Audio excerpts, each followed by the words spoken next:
Everyone said Ryder Knox didn't care about anyone. But the first time he looked at me, I knew that wasn't entirely true.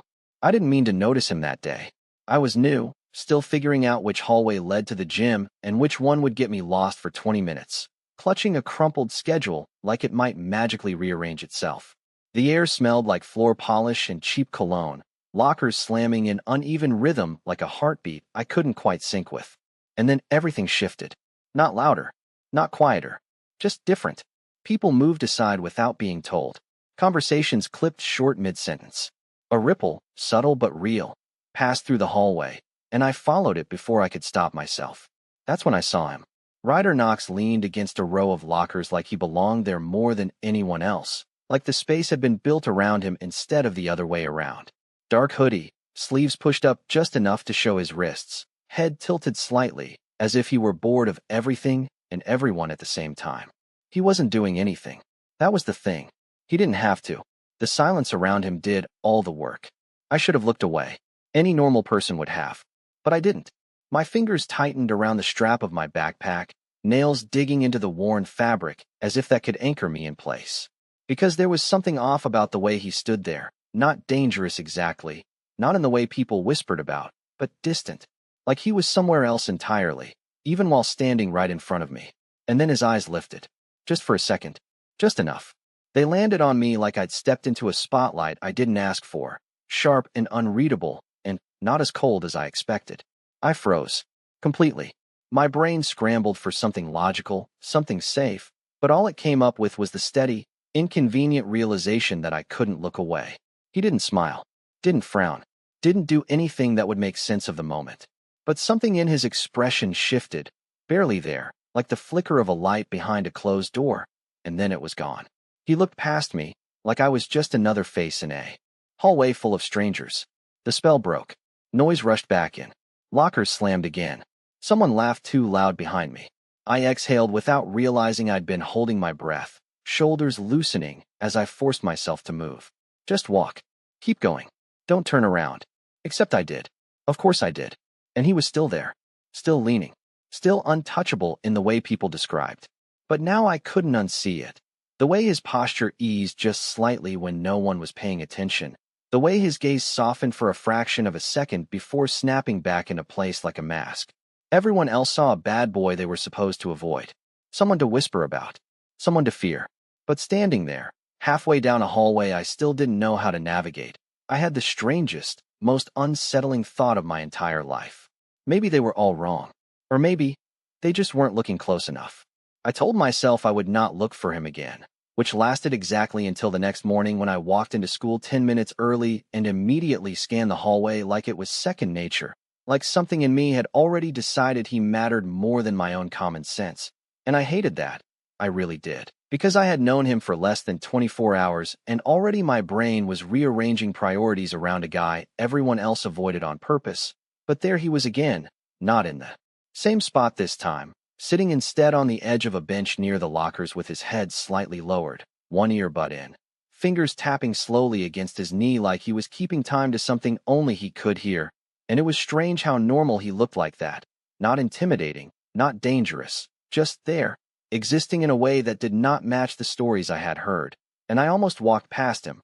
I really did. But then someone bumped into me from behind, and my books slipped from my hands before I could catch them. Paper and folders scattering across the polished floor in a mess that felt louder than it should have been, and I dropped down quickly, muttering under my breath, heat rushing to my face as I tried to gather everything before anyone could turn it into a moment. Because that is how it works in a new school. One mistake, and suddenly you are the story of the day. But before I could grab the last notebook, a hand reached it first, and I froze again, because of course it was him. Of course it had to be him. Ryder Knox, holding my notebook like it was nothing, like he had not just stepped into my personal radius without warning, and for a second I did not move. I just watched his fingers curl slightly around the edge of the cover, steady, careful, not rough, not careless, just precise. And then he held it out to me without a word, his eyes flicking up briefly to meet mine.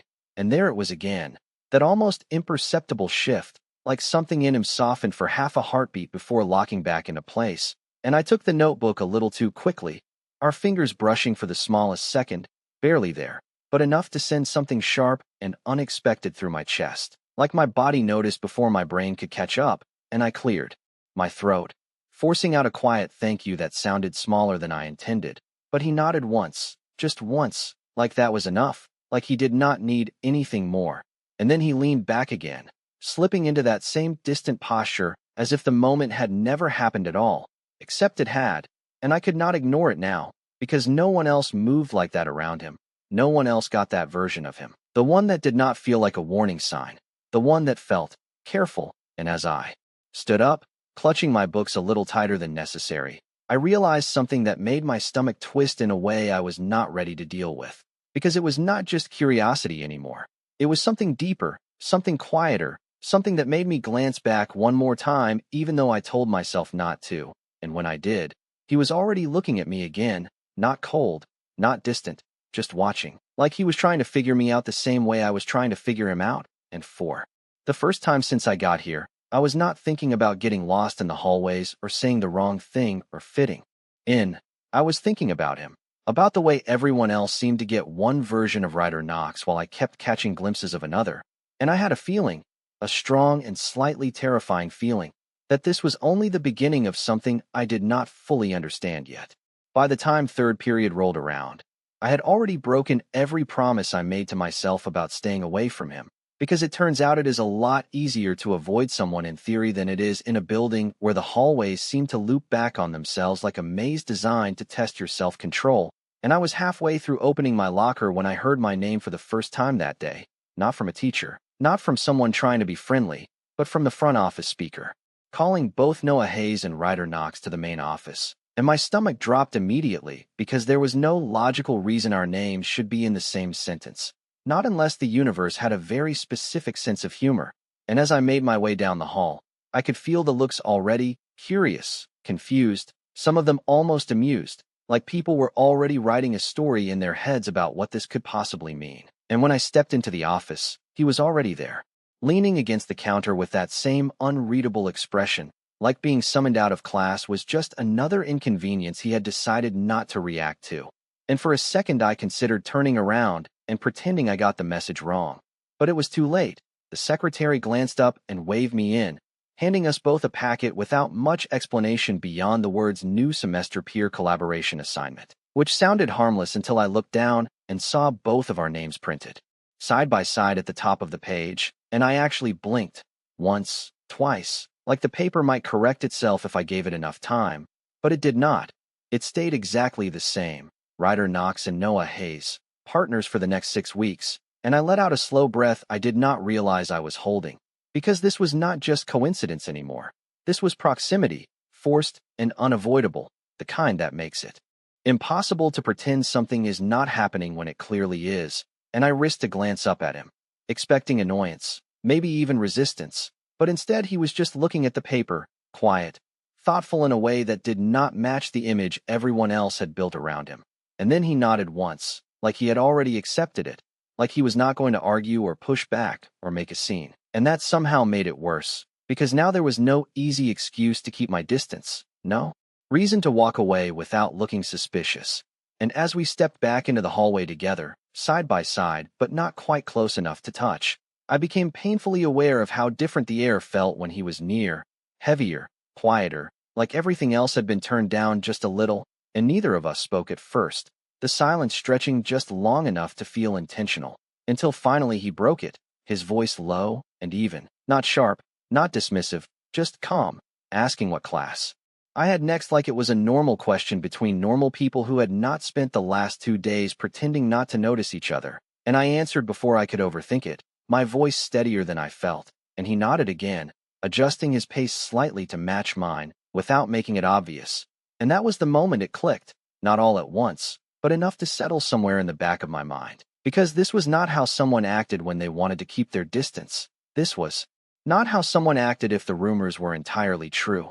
And as we walked down the hallway together, not touching, not even close, I realized that whatever people thought they knew about Ryder Knox, it did not explain this version of him.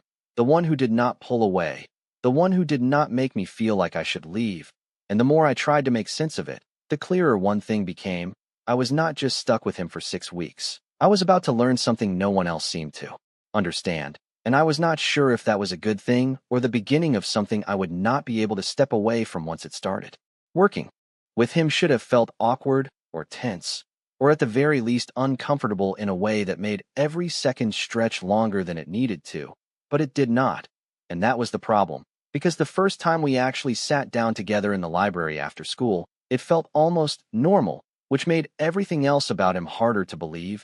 The rumors, the distance, the quiet fear people carried when they said his name like it might summon him out of nowhere. And I kept waiting for the moment where it would shift, where he would pull back or shut down or remind me why everyone kept their distance. But it never came, not the way I expected. Instead, he slid into the chair across from me with a quiet kind of focus, pushing his sleeves up slightly before opening the assignment packet like this mattered to him more than he let on. And I found myself watching the small things again. The way his fingers traced the edge of the paper as he read, the way his jaw tightened just slightly. When he concentrated, the way he glanced up at me every so often like he was checking if I was still there. And every time our eyes met, he did not look away immediately, not like someone avoiding attention, but like someone deciding something and not saying it out loud. And I cleared my throat, forcing myself to actually speak, suggesting we split the work evenly, something simple, something safe, and he nodded, agreeing without hesitation, his voice low when he answered, steady in a way that made it easy to listen to. And for a while we worked like that, quiet but not uncomfortable, the kind of silence that feels shared instead of forced, and I almost forgot who he was supposed to be, almost forgot the version of him everyone else saw, until a group of students passed by our table and their voices dropped just enough to be noticeable, not loud, not direct, but intentional, like they wanted to be heard without being obvious. And I felt the shift before I saw it, the way Ryder's shoulders stiffened just slightly, the way his posture changed like a door closing, slow and deliberate. And I looked up, catching the moment his expression reset, not angry, not reactive, just distant. Again, like he had stepped back behind something I could not see. And it bothered me more than it should have, because I had just seen the version of him that did not look like that, the one who focused, who listened, who stayed, and without thinking, I spoke, asking him a question about the assignment that I already knew the answer to, just to pull him back, just to see if that other version of him was still there, and for a second nothing happened, the silence stretching again, but then he blinked, slow, deliberate, like he was returning from somewhere far away, and his voice softened when he answered, not by much, just enough, and that was all it took, the tension easing again, the distance closing in a way no one else seemed to notice, and I realized then that it was not just about him being different when he was alone, it was about him choosing when to be that version, choosing who got to see it, and for some reason I did not understand yet. He was not shutting me out, not completely, not like he did with everyone else. And as the afternoon light shifted through the tall windows, casting long shadows across the table between us, I caught myself thinking something I probably should have ignored, something that settled quietly in my chest before I could stop it, because the more time I spent with him, the harder it became to believe that the version everyone feared was the only one that existed, and the easier it became to wonder why I was the one he kept letting past that line. The first time it happened, I almost missed it, which says more about how subtle he was than anything else, because it was not loud or dramatic or obvious in a way that would make anyone turn their head.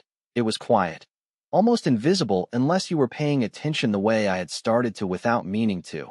And we were walking out of class together, not side by side exactly, but close enough that our steps fell into the same rhythm. When someone called my name from across the hallway, sharp, and a little too amused, the kind of tone that makes your shoulders tense before your brain catches up, and I turned just slightly, enough to acknowledge it without fully engaging, but that was all it took for the moment to shift, not around me, but around him, because Ryder stopped walking for half a second, just enough for me to notice, and when I glanced back at him, his expression had changed again, not into something harsh or angry, but into something steady, grounded, like he had made a decision in that exact second, and then he stepped forward, closing the small distance between us without making it obvious, his presence settling beside me in a way that felt intentional, not possessive, not controlling, just there, like a quiet barrier I had not asked for, but somehow understood, and the voices behind me dropped almost immediately, not gone, but softer,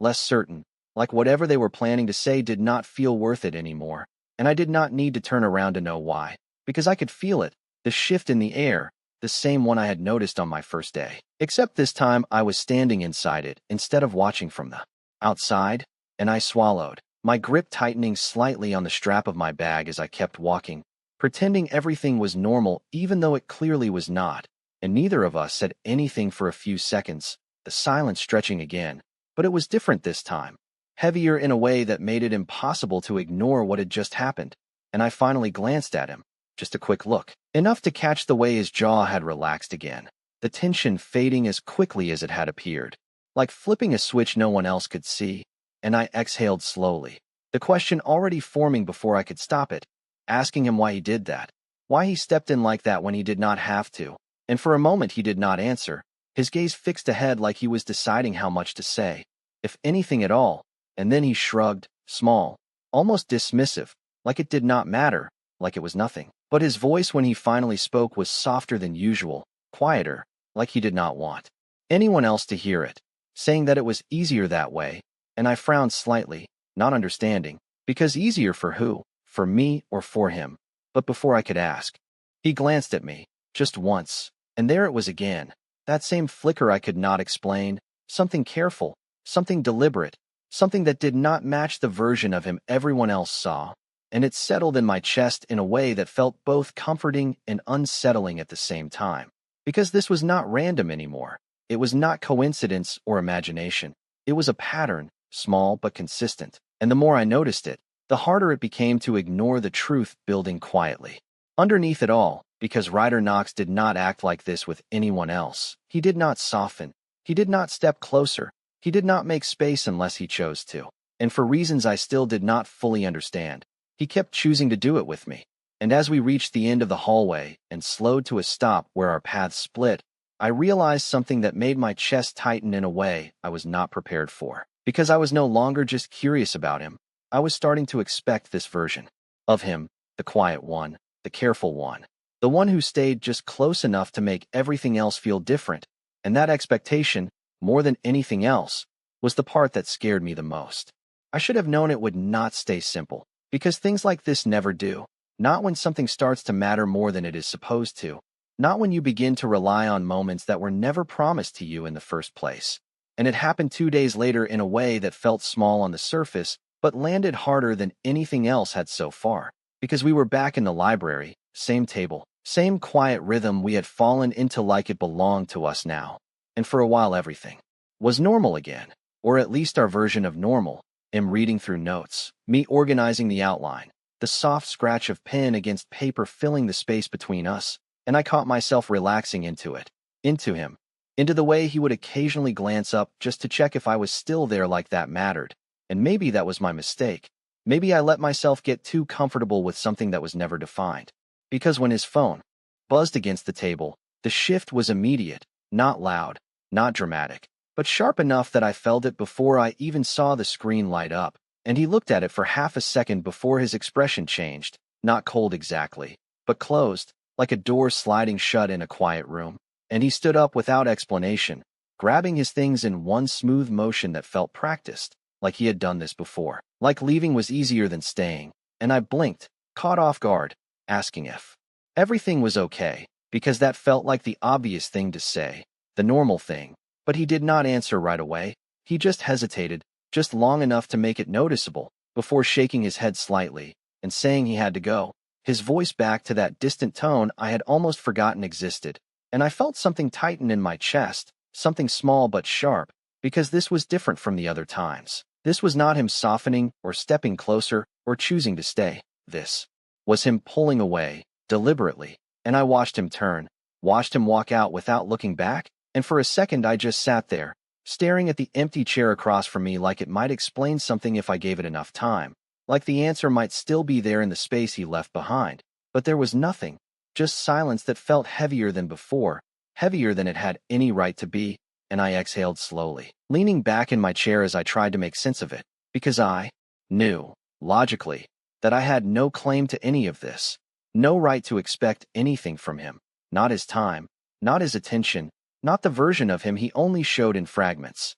And yet that did not stop the quiet disappointment settling in my chest, because I had started to believe something without realizing it, something dangerous in its own way, that maybe I was different, that maybe I understood him better than everyone else, that maybe he would not just disappear like that without explanation. And the worst part was not that he left, it was how quickly everything snapped back into place afterward, how easy it was for the room to feel ordinary again without him there, like whatever existed between us had never been solid enough to begin with. And I closed my notebook slowly, fingers lingering on the edge of the page as I stared down at the work we had started together, unfinished, interrupted, and I realized something then that I did not want to admit out loud, not even to myself, because it made everything more complicated than it needed to be, because the truth was, I was not just curious anymore. I was not just observing from a distance. I was invested in something I did not fully understand, something that could disappear just as easily as it appeared.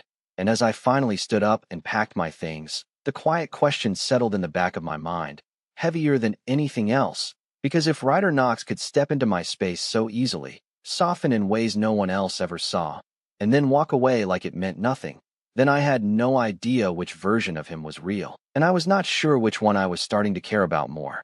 I told myself I would not look for him the next day, and this time I almost meant it, because it is easier to protect something if you pretend it does not exist, easier to avoid disappointment if you lower your expectations before anything can break them. So I kept my head down, focused on my classes, answered questions when I was called on, nodded at people who tried to talk to me. All the things you are supposed to do when you are trying to be normal, when you are trying not to care about the absence of someone who never promised to stay.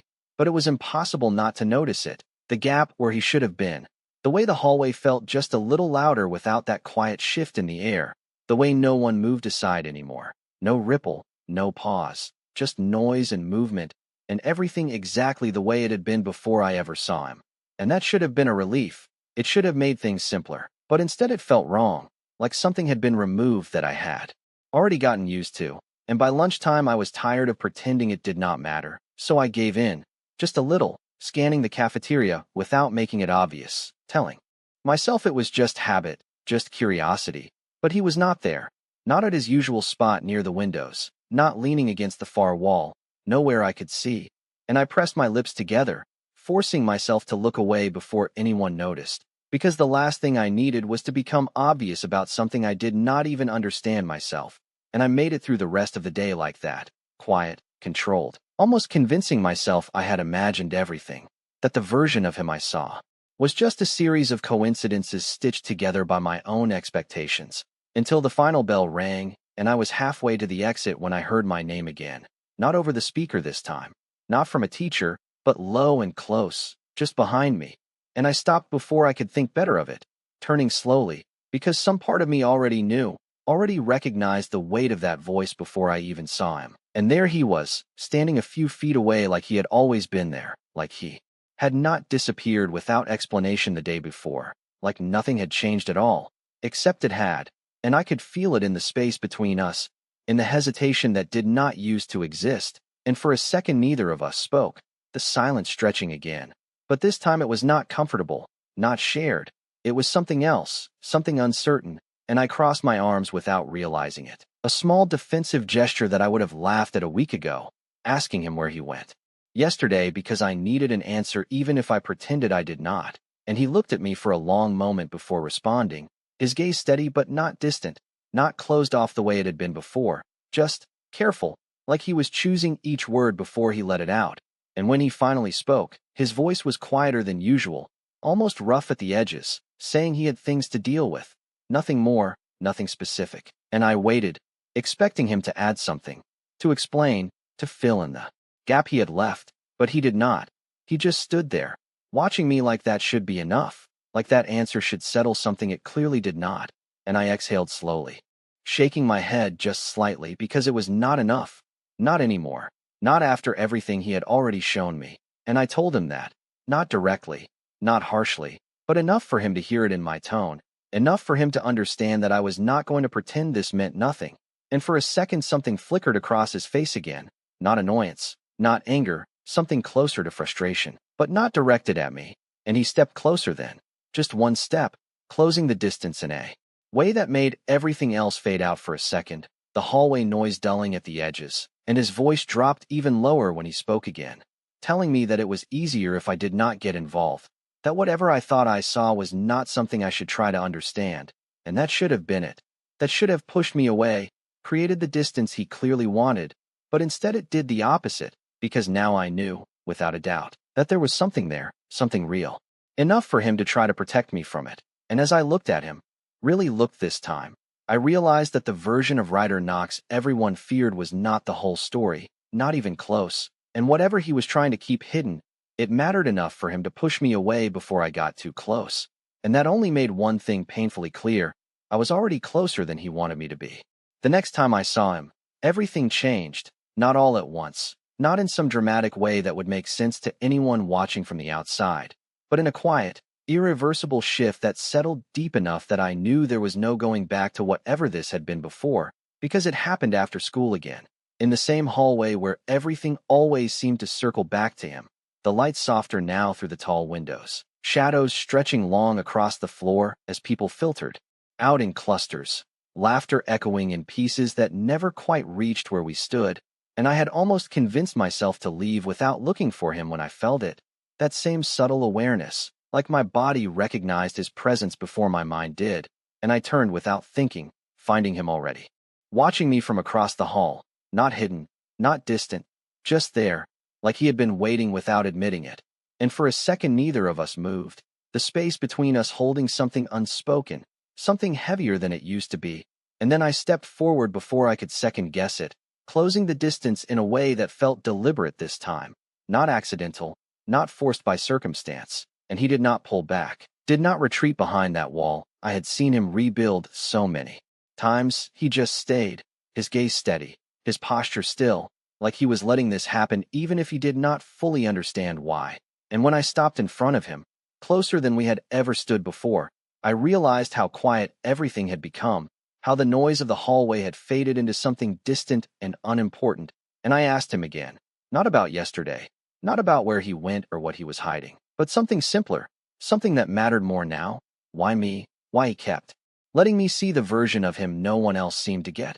And this time he did not look away, did not deflect, did not step back into silence. Instead, he exhaled slowly, like the question had been waiting there longer than either of us wanted to admit, and his eyes softened in a way that made my chest tighten, not dramatically, not obviously, just enough to feel real. And when he spoke, his voice was quieter than I had ever heard it, stripped of the distance he usually kept between himself and everyone else, telling me that I looked at him differently, like I was not expecting him to be something he was not. And I swallowed, because I had not realized I was doing that, had not realized it mattered, but it did.